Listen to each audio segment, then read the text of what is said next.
सुबह की प्रार्थना में मैं आपका स्वागत करता हूं और परमेश्वर के बड़े अनुग्रह के द्वारा आज फिर एक नए दिन को हम देख पाएं।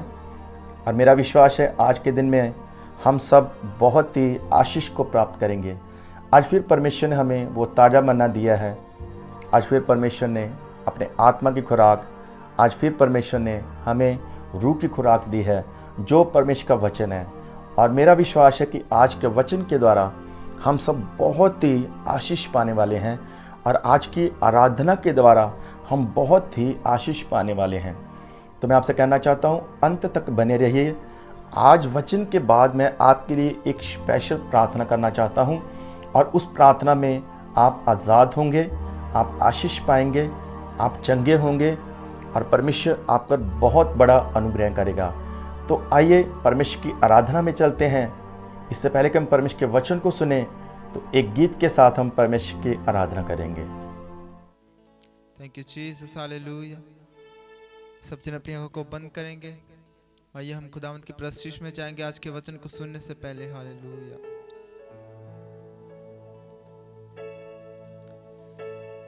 सुने दिया मैला नालों, सुने दिया मैला नालों, चंगाए के तेरे पवन विच वास होवे,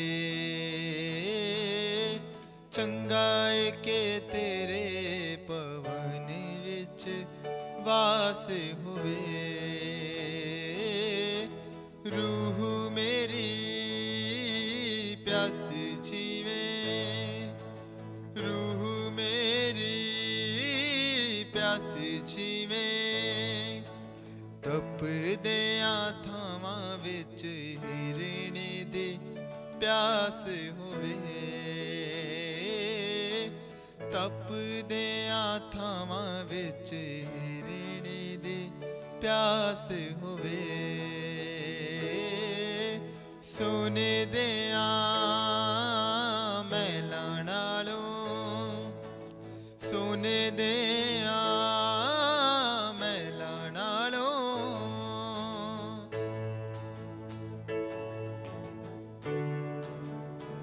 थैंक यू जीसस।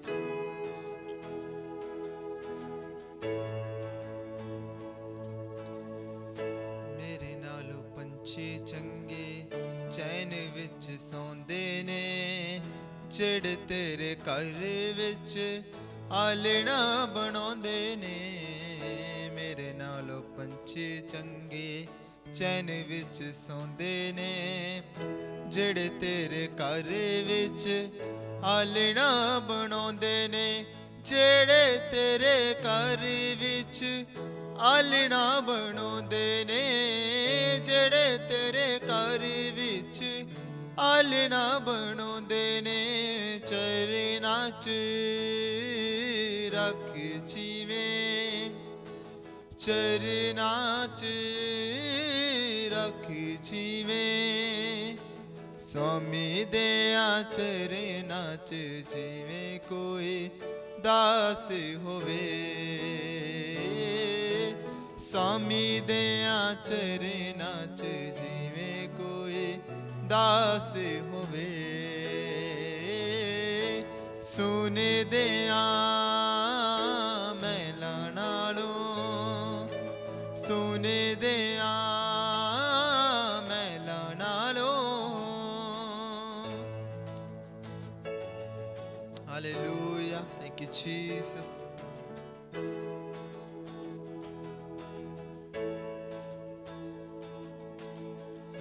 जिंदगी अधूरी यसू जी ना कोले, मिट्टी दिया भांडियां दा कुछ भी ना मोले। जिंदगी अधूरी यसू जी ना कोले, मिट्टी दिया भांडियां दा कुछ भी ना मोले, मिट्टी दिया भांडियां दा कुछ भी ना मोले, मिट्टी दिया भांडियां दा कुछ भी ना मोले। तेरे बाजों इंच चापे तेरे बाजों इंच जापे सामा तो बगैर जिमें कोई लाश होवे सामा तो बगैर जिमें कोई लाश होवे सुने दिया मैला नालों सुने दिया मैला नालों आरज़ू मेरी हुआ रखा तेरे करदा जनता दे नालों मैनू चाहे तेरे दरदा आरज़ू मेरी हुआ रखा तेरे करदा जनता दे नालों मैनू चाहे तेरे दरदा जनता दे नालों मैनू चाहे तेरे दरदा जनता दे नालों मैनू चाहे तेरे दरदा दिन होवे आखरियो दिन होवे आखरियो तेरे नालों वध जदों मैनू कोई खास होवे तेरे नालों वध जदों मैनू कोई खास होवे सोने दिया मैला नालों सोने दिया मैला नालों। अभी एक सुंदर गीत के द्वारा हम परमेश्वर की आराधना कर रहे थे और मेरा विश्वास है कि इस गीत के द्वारा हम सब ने बहुत ही आशीष को प्राप्त किया है। बाइबल कहती है जब हम आराधना करते हैं तो परमेश्वर की उपस्थिति हमारे बीच में होती है और जब परमेश्वर आते हैं तो परमेश्वर अजर को लेकर आते हैं, फल को लेकर आते हैं। जब परमेश्वर आते हैं तो आशीष को लेकर आते हैं। परमेश्वर कभी भी खाली हाथ नहीं आते हैं।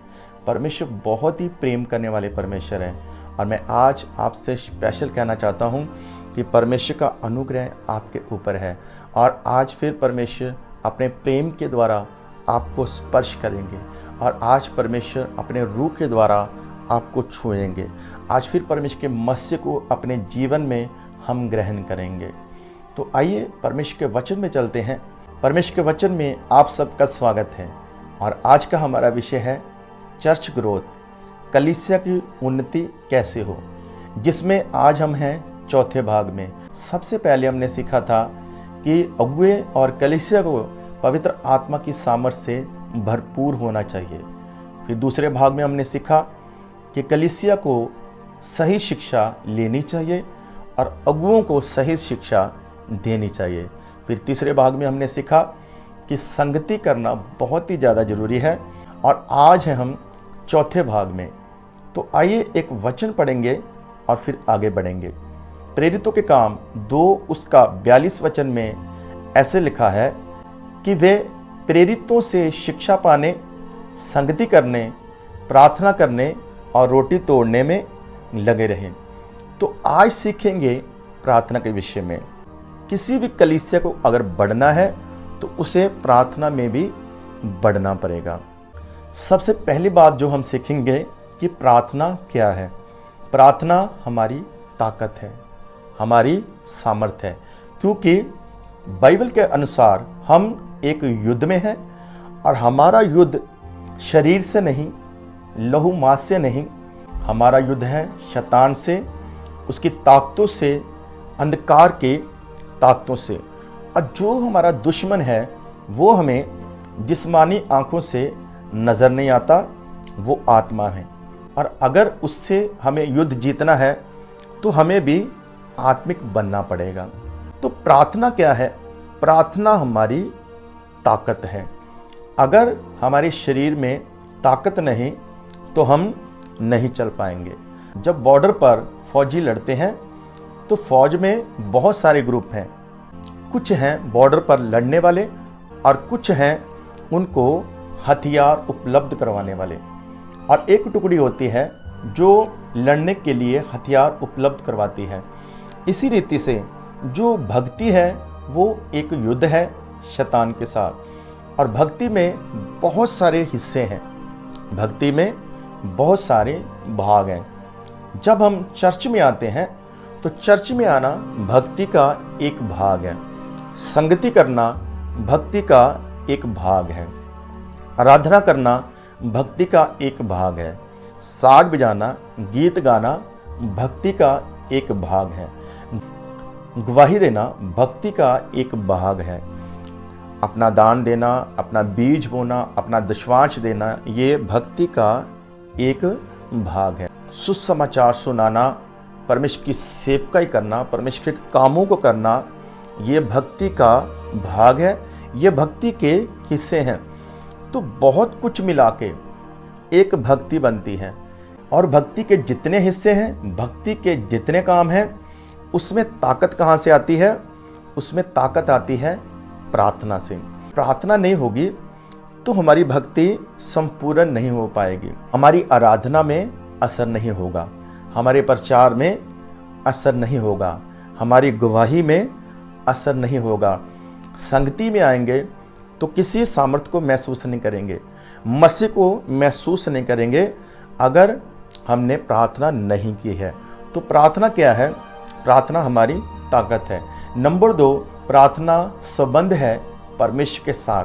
प्रार्थना हमारे संबंध को परमेश्वर के साथ जोड़ देती है, हमारे कनेक्शन को परमेश्वर के साथ जोड़ देती है।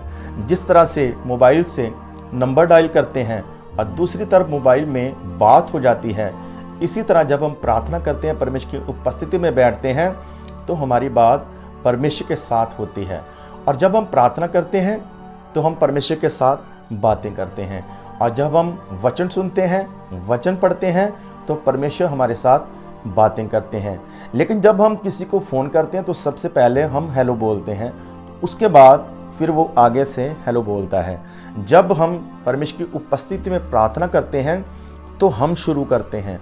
जब हम शुरू करते हैं तो आगे से हमारा परमेश्वर हमें उत्तर देता है। तो प्रार्थना हमें परमेश्वर के साथ जोड़ती है, हमारा संबंध जो है वो परमेश्वर के साथ बनाती है। और प्रार्थना हमारी ताकत है, प्रार्थना हमारी पावर है। किसी ने कहा more prayer more power, less prayer less power, no prayer no power. अगर हम ज़्यादा प्रार्थना करेंगे तो ज़्यादा पावर को हासिल करेंगे, अगर हम थोड़ी प्रार्थना करेंगे तो हम थोड़ी पावर को हासिल करेंगे। अगर हम प्रार्थना नहीं करेंगे तो हमारे अंदर कोई ताकत नहीं है, कोई भी भक्ति का हिस्सा सही से काम नहीं कर पाएगा। अगर हमारे शरीर के अंदर जान ना हो, अगर हमारे शरीर के अंदर ताकत ना हो, तो हमारा शरीर का कोई भी अंग सही से काम नहीं कर पाएगा। सबसे पहली बात, प्रार्थना कैसी होनी चाहिए?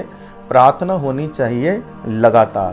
प्रेरितों ने सिखाया, जो लोग बच गए, जिन्होंने तौबा की, बपतिस्मा लिया, उनको प्रेरितों ने सिखाया कि वो लगातार प्रार्थना करें।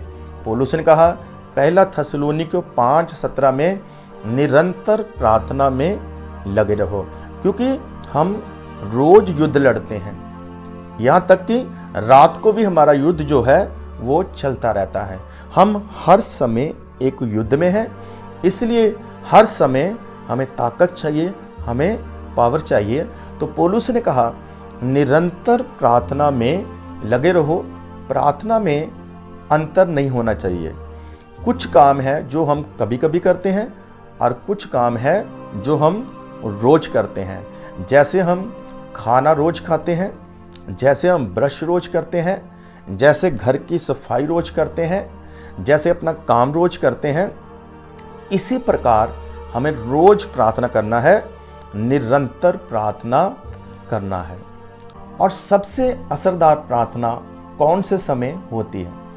प्रार्थना हम किसी भी समय कर सकते हैं, हम किसी भी समय परमेश्वर की उपस्थिति में जा सकते हैं, किसी भी समय हम परमेश्वर को पुकार सकते हैं।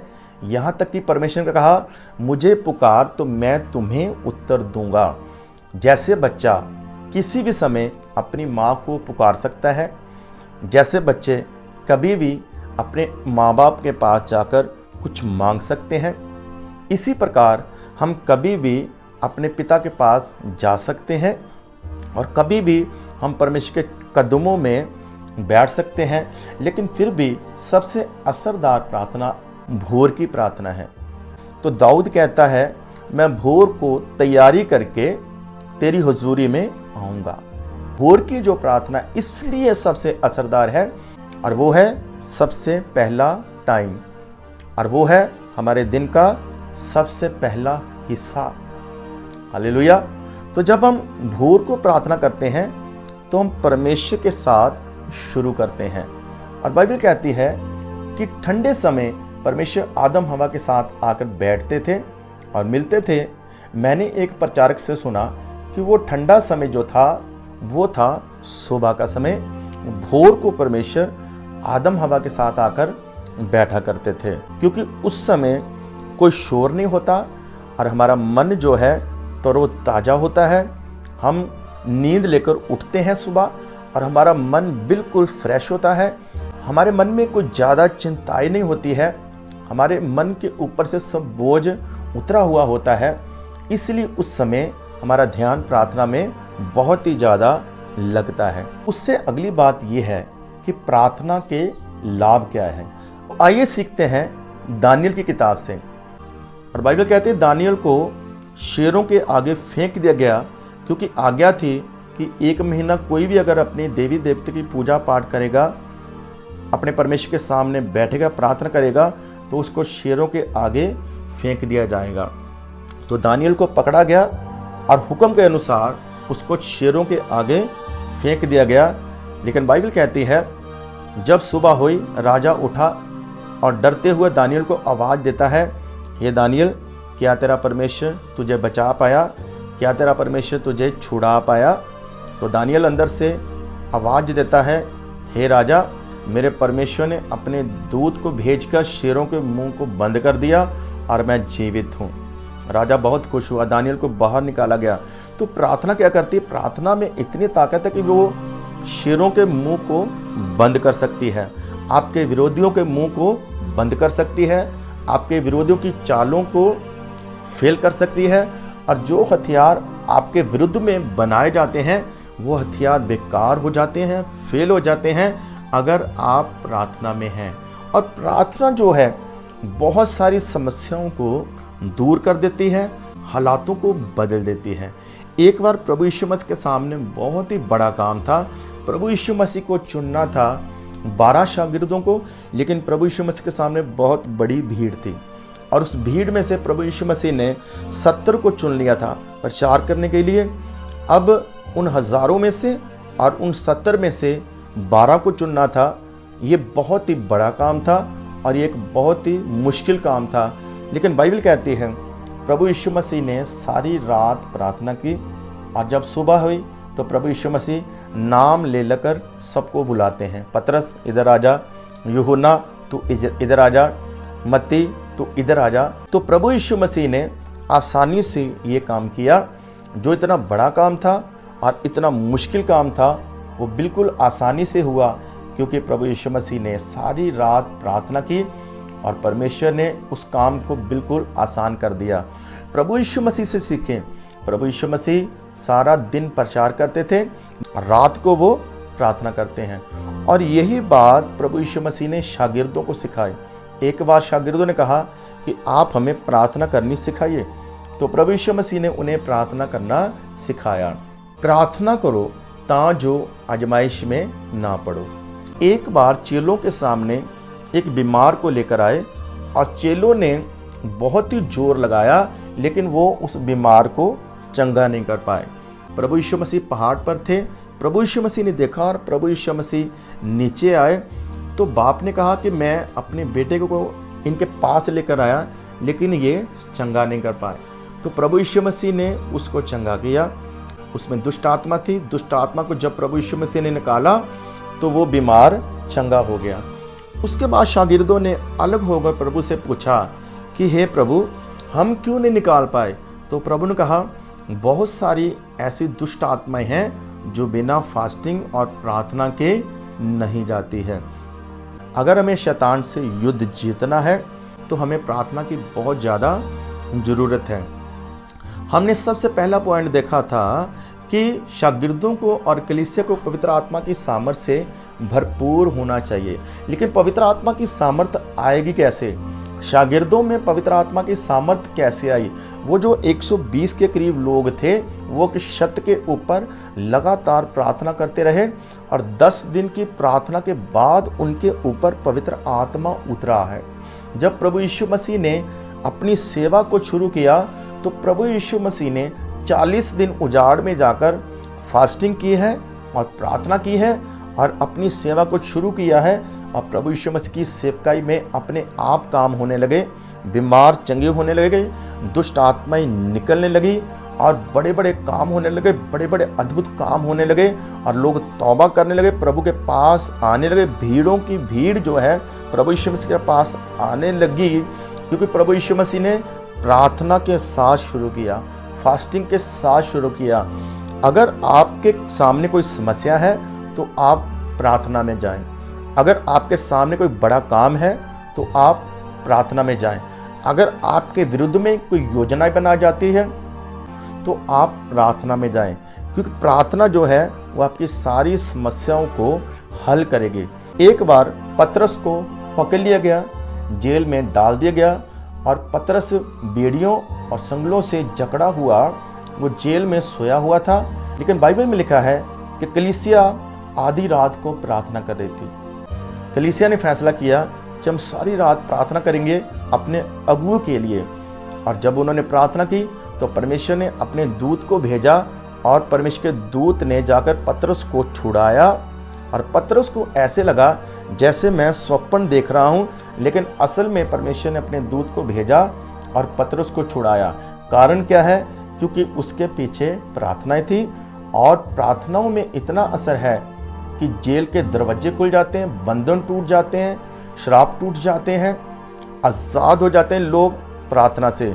अगर आप प्रार्थना करेंगे, परमेश्वर की हुजूरी में ज़्यादा से ज़्यादा बैठेंगे तो आपके ऊपर से भी बंधन टूट जाएंगे और आपकी प्रार्थना से दूसरों के ऊपर से भी बंधन टूट जाएंगे। आप खुद भी आशीष पाएंगे और दूसरे लोग भी आशीष पाएंगे। बिना प्रार्थना हम युद्ध नहीं जीत सकते हैं। कभी कभी हमें अलग होकर प्रार्थना करनी चाहिए, परमेश्वर की उपस्थिति में बैठना चाहिए।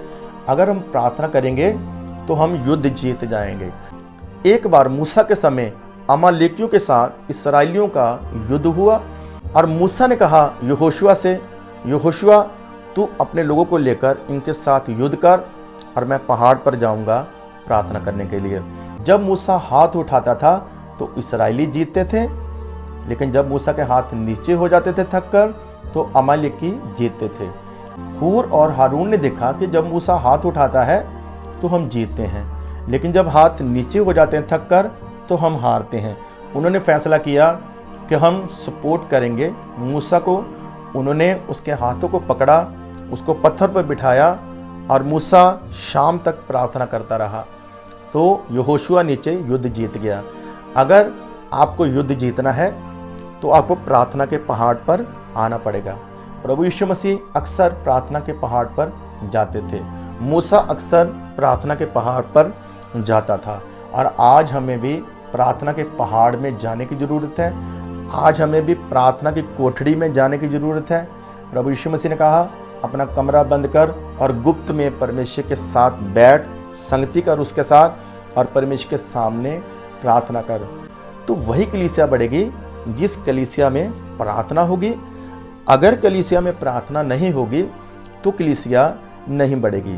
दुनिया की सबसे बड़ी कलीसिया कोरिया में जिसके पास्टर हैं पॉल जोंगिचो, लेकिन इस समय वो नहीं है। एक बार बहुत बड़ी अखबार के पत्रकार उनके पास आए तो वो आकर कहने लगे कि राज क्या है कि लाखों लोग आपके पास आते हैं। तो पास्टर उसको एक बेसमेंट में लेकर चला गया और जैसे जैसे वो बेसमेंट की सीढ़ियाँ उतर रहे थे आवाज़ तेज होती जा रही थी, नीचे से बहुत सारी आवाज़ें आ रही थी। और जब नीचे जाकर देखा तो हज़ारों लोग हाथ उठाकर प्रार्थना कर रहे थे। तो पॉल जोंगिचो ने कहा हमारी तरक्की और हमारी उन्नति का कारण ये प्रार्थनाएं हैं। ये लोग प्रार्थना करते हैं 24 घंटे। इसलिए हम बढ़ रहे हैं, इसलिए हम जीत रहे हैं, क्योंकि हमारी कलीसिया प्रार्थना करने वाली कलीसिया है। जिस कलीसिया में प्रार्थना होगी वो कलीसिया बढ़ेगी और वो कलीसिया उन्नति करेगी। परमेश्वर इस वचन के पढ़े और सुने जाने पर आशीष दे। तो आइए एक स्पेशल प्रार्थना मैं आपके लिए करना चाहता हूँ। स्वर्गीय पिता, मैं प्रार्थना करता हूँ प्रभु यीशु मसीह के सामर्थी नाम से, जितने लोगों ने आज इस वचन को सुना है, इस वीडियो को देखा है, आपका हाथ इसी समय सबके ऊपर आ जाए। सबसे पहले मैं यही प्रार्थना करता हूँ महान पिता, जिनकी लाइफ में प्रार्थना नहीं है उनकी लाइफ में अभी प्रार्थना आए और वो अभी फैसला करें कि वो आपकी हुजूरी में ज़्यादा से ज़्यादा बैठेंगे। और मैं प्रार्थना करता हूँ खुदावंद, अगर कोई आज समस्या में है तो वो समस्या प्रभु यीशु मसीह के सामर्थी नाम से दूर चली जाए। अगर कोई आज मुश्किल में है तो उसकी मुश्किल प्रभु यीशु मसीह के नाम से दूर चली जाए। मैं प्रार्थना करता हूँ खुदावंद, अगर आज कोई बीमार है तो प्रभु यीशु मसीह के नाम से चंगा हो जाए। कोई अगर बंधन में है तो सारे बंधन टूट जाए। कर्जे से आज़ाद करें, जादू टोने की शक्तियों से आज़ाद करें, तांत्रिकों की शक्तियों से आज़ाद करें। जो लोग नशे में हैं, नशे की दुष्ट आत्माओं से आज़ाद करें प्रभु यीशु मसीह के नाम से। इसी समय सब लोग आज़ाद हो जाएं और इसी समय सबको आप बरकत दें। इसी समय ये लोग आत्मा से भर जाएं, इसी समय ये लोग सामर्थ से भर जाएं, ताज़ा मसा इनके ऊपर आ जाए और प्रभु अभी एक बड़े अभिषेक को हासिल करें। इस समय जो टूटे हृदय हैं जुड़ जाए प्रभु यीशु मसीह के नाम से। टूटे रिश्ते जो हैं प्रभु यीशु मसीह के नाम से जुड़ जाए खुदावंद। और जो लोग समस्या में हैं वो इसी समय उनकी समस्याएं प्रभु यीशु मसीह के नाम से दूर जाएं। जो लोग अशांत हैं, चिंताओं में हैं, परेशानी में हैं, इसी समय आपकी शांति इनके जीवन में प्रवेश करे प्रभु यीशु मसीह के नाम से महान पिता परमेश्वर। और आपकी बड़ी सामर्थ को ये ग्रहण करे महान पिता परमेश्वर जी। और इस समय आपकी उपस्थिति इनके जीवन में जाए, इनके घरों में जाए प्यारे पिता परमेश्वर जी। और खुदावंद सब बंधन टूट जाए प्रभु यीशु मसीह के सामर्थी नाम से। लोग इस समय आज़ाद हो जाए महान पिता। और मैं ये भी प्रार्थना करता हूँ ये लोग पाप से आज़ाद हो जाएं, बुरी आदतों से आज़ाद हो जाएं, बुरे स्वभाव से आज़ाद हो जाएं, गुस्से का दुष्ट आत्मा प्रभु यीशु मसीह के नाम से दूर जाए इसी समय प्यारे पिता परमेश्वर जी। इसी समय खुदावंद इनके खिलाफ जो योजनाएं बन रही है दुष्ट की ओर से, शैतान की ओर से, वो योजनाएं प्रभु यीशु मसीह के नाम से फेल हो जाए। जो हथियार इनकी हानि के लिए बनाए जाते हैं वो हथियार फेल हो जाए प्रभु यीशु मसीह के नाम से। जो वादाएं इनकी उन्नति में है, इनकी तरक्की में है, वो सब वादाएं प्रभु यीशु मसीह के नाम से हट जाएं। जो पहाड़ इनके सामने खड़े हैं, जो समंदर इनके सामने खड़ा है, मैं प्रार्थना करता हूं वो प्रभु यीशु मसीह के नाम से हट जाए, टल जाए। ये आगे बढ़े, सभी दीवारें गिर जाए, ये लोग उन्नति करें, ये लोग आशीषों के शहर में जाए महान पिता। खासकर ये लोग आपके राज्य के लिए तैयार हो जाए महान पिता परमेश्वर जी। आपकी बुद्धि और समझ का आत्मा इसी समय इनके जीवन में प्रवेश करे महान पिता परमेश्वर। और एक स्पेशल बुद्धि खुदाबंद और समझ इनके जीवन में प्रवेश करे इसी समय महान पिता परमेश्वर जी।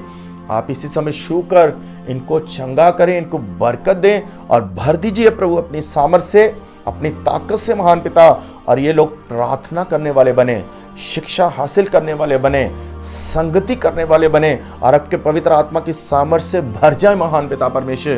ताकि कलीसियाएं उन्नत हो प्यारे पिता और इनके घरों में बेदारी आए, कलीसिया में बेदारी आए महान पिता और आपके लोग उन्नति करते जाएं। सबको आपके हाथों में सौंपता हूं, आप बड़ी दया करें। प्रभु यीशु मसीह के नाम से मांगते हैं, आमीन।